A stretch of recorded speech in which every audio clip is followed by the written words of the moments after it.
It was March 18th, 1968. 10 past 11 in the evening in the Hat Ditch jungle, northwest Phuoc Tuy Province. A lone headlight pierces the darkness. A tractor pulling a trailer loaded with supplies rumbles down a wide jungle track.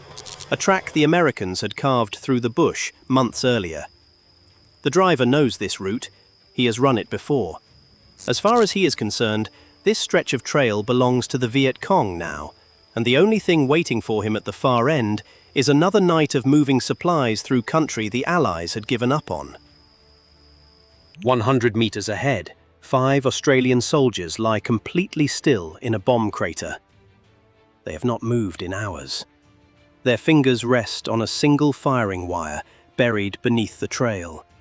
4 beehive-shaped charges and 4 claymore mines, all wired to a pressure plate seated under the surface of the track. Each claymore holds 700 steel ball bearings. The beehives are built to punch through armor. Every one of them is aimed at a single point on that trail, and the tractor is rolling straight toward it. The driver believes this route is safe, and he has a reason to believe it. The Australians had pulled back from this area weeks ago. The patrols were gone, the pressure was gone, the trail was quiet again. That was the whole point. The enemy had grown comfortable, and comfort in this jungle was a mistake that got men killed. That assumption, the assumption that the trail was safe, is about to become fatal. Because these were not regular infantry sitting in the dark. These were men who had learned to disappear into the ground and wait, who let the hunters walk right up to them before pulling the wire. In a few seconds, the night is going to come apart in a wall of flame and steel, and the men who thought they were moving through their own territory will learn what that territory had become. But to understand how 5 men turned the hunters into prey, how a handful of soldiers could sit inside enemy country and flip the entire equation of the war around them, we need to go back to the beginning. We need to go back a few weeks, to a quiet landing at a base called Nui Dat. February 1968. While American attention fixated on the Tet Offensive and the world watched cities burn across South Vietnam, 2 Squadron of Australia's Special Air Service Regiment quietly landed at Nui Dat. There were no headlines, there was no fanfare.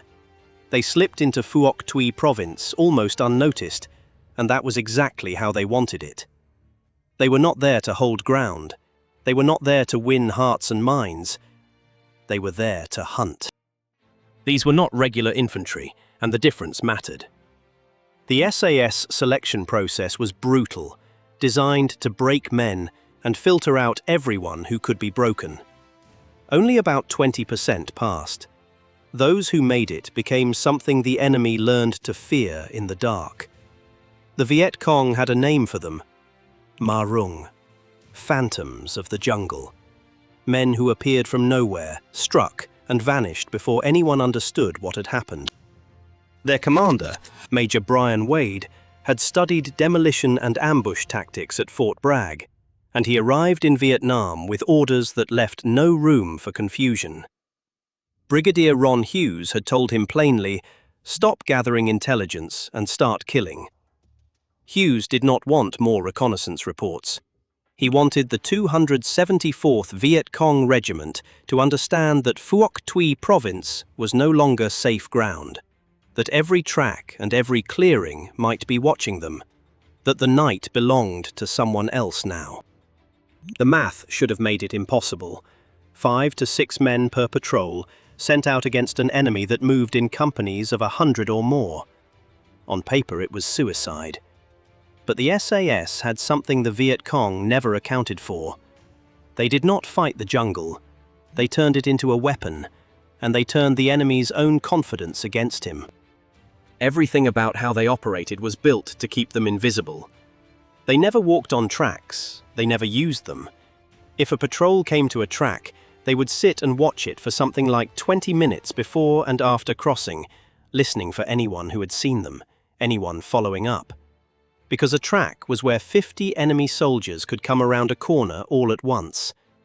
So they crossed with caution, in line, then vanished back into the bush. That discipline was the difference between coming home and disappearing forever, and it was about to be tested.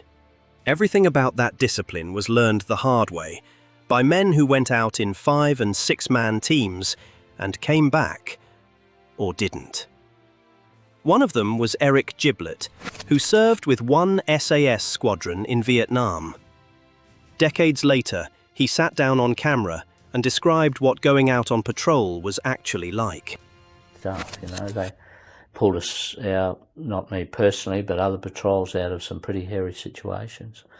And there was no thought for their own safety. It was just to get the troops out, hot extractions and being fired at whilst that's happening. And so they did some pretty good stuff, and that's why the relationship built up, because they would come and get you if you're in the shit, and you knew that. You knew if they couldn't come and get you, nobody could. And that's how it was,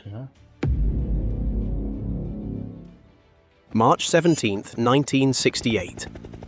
ARAAF No. 9 Squadron Iroquois lifts off from Nui Dat, carrying 6 men toward the Firestone Trail, a wide track about 200 meters west of landing zone Dampier, carved through the Hat-Dick jungle by American Rome plows. The patrol commander was Sergeant Frank Cashmore, 25 years old, from Collie in Western Australia. This was his first patrol as commander.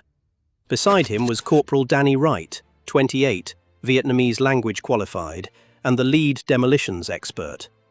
Corporal Dave Scheel, 28, an ex-Dutch commando, ran demolitions assistance.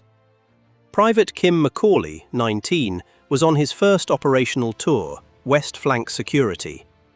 Private Adrian Blacker, 21, carried a silent Sterling on East Flank Security. They had a reason to be there. An observation flight had spotted something that should not have existed. Fresh tractor tracks crossing landing zone Dampier. No Allied vehicle had authorization to be anywhere near that ground, which meant the tracks belonged to the enemy.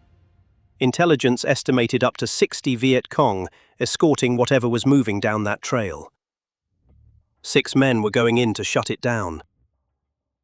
The weight each man carried was crushing. 14 water bottles, 7 days of rations, weapons, demolitions, a URC-10 radio. When the helicopter flared and the men jumped, Elliot went straight down. The sheer mass of his demolition pack drove him into the ground, and his leg gave out under him. Within minutes, the Iroquois came back and extracted him. Before the ambush was ever set, the patrol was down to 5. The job would have to work with what they had left. Cashmore had rehearsed this for 3 days at Nui Dat, and nothing had been left to chance. Major Wade himself had driven a Land Rover over the test setup to calibrate the pressure plate, tuning it so it would close the circuit under the weight of a vehicle tire, but not trigger from wind or a passing animal.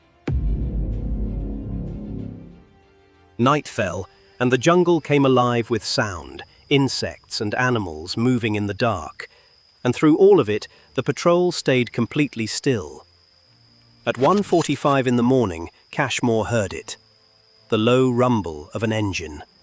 A single headlight appeared from the east, and the tractor rolled forward, straight onto the pressure plate. And then, nothing. The circuit did not close. The vehicle was too light, or the plate had not seated properly, and the supply run continued down the trail unmolested. Every nerve in that crater had been ready, and the night had given them nothing. At first light, the patrol crept forward. They reset the charges, recalibrated the plate, checked the wire, then disappeared back into their position and waited to see if the enemy would be careless enough to come again. The second night, 11:10 p.m., the single headlight appeared once more. The same tractor, the same route, this time coming from the west. The driver had no idea he was rolling over a firing plate. No idea 5 Australians were watching him through the darkness. No idea this section of trail had been turned into a kill zone. The front tire rolled onto the plate. It was the most horrific explosion I have ever witnessed in my military career. It blew me arse over head backwards. 4 giant orange flames went up into the sky, plus 4 claymores. It was just unbelievable. 4 beehive charges detonated at once. The shaped charges turned the tractor into shrapnel, and the claymores shredded everything inside a 50-meter radius. The language specialist could hear Vietnamese voices in the wreckage, at least one of them calling for help. The patrol went to ground, 20 meters back into the tree line, weapons ready, waiting to see what would come out of the dark. Nothing did. At first light, a lone Viet Cong survivor, bandaged and bleeding, staggered across landing zone Dampier. The patrol stayed hidden and let him go. No contact. At 9:10 in the morning, the Iroquois returned. 5 men climbed aboard, not a single combat casualty among them. Air reconnaissance photographed the site afterward, and the crater was massive, the tractor and trailer completely destroyed. Official credit put the toll at 15 Viet Cong killed. A defector who later came over to the Allied side put the real number at 21. Frank Cashmore had a name now, one that would follow him for the rest of his career. Official credit for that night on the Firestone Trail was 15 Viet Cong killed. The real figure was almost certainly higher. A Viet Cong defector, who later came over to the Allied side, put the number at 21. For the rest of his career, Frank Cashmore would be known throughout the regiment by a single nickname that captured the whole operation in 3 words. Frank the Tractor Job Cashmore. He would return for a second tour in 1971, but the real significance of that night was never the body count. It was the message. What 5 men had proven in a bomb crater in the Hat Dik jungle was that the SAS was not meant to observe and report.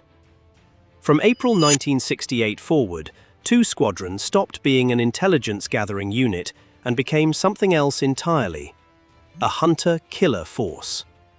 The tractor job became the founding case study for what Major Wade called the recce ambush doctrine, the idea that a tiny patrol deep in enemy country could stop watching the trail and start owning it. Brigadier Hughes had wanted the 274th Regiment to understand that Phuoc Tuy Province was no longer safe. Now they understood. Zoom out across the whole of the war and the pattern holds. Over 6 years of operations in Vietnam, the Australian SAS would conduct roughly 1,200 patrols. They inflicted 492 confirmed Viet Cong killed against only 2 combat deaths of their own. The Viet Cong called them Ma Rung, phantoms of the jungle, because 5-man patrols had learned to routinely turn the hunters into the hunted. The tactical lessons from patrols like Cashmore's would be studied at Fort Bragg, at Hereford, and at special operations schools around the world for decades afterward. And on that trail in March 1968, it all came down to something almost absurdly simple. 5 men, 4 beehives, 4 claymores, 1 wire, and 1 fatal assumption by an enemy who believed the trail was safe. That was the whole equation. But the deadliest thing the SAS ever carried into that jungle was never the explosives. It was the fear they left behind, the knowledge that settled over an entire enemy force that the darkness was no longer theirs, that any quiet track might be a kill zone, that moving at night could get you killed by men you would never see. If you found this story worth knowing, subscribe to Inside the Vietnam War, because the war was won and lost in 1,000 small firefights just like this one. The ambushes, the patrols, and the last stands that never made it into the history books, and that we bring back to life here, one story at a time.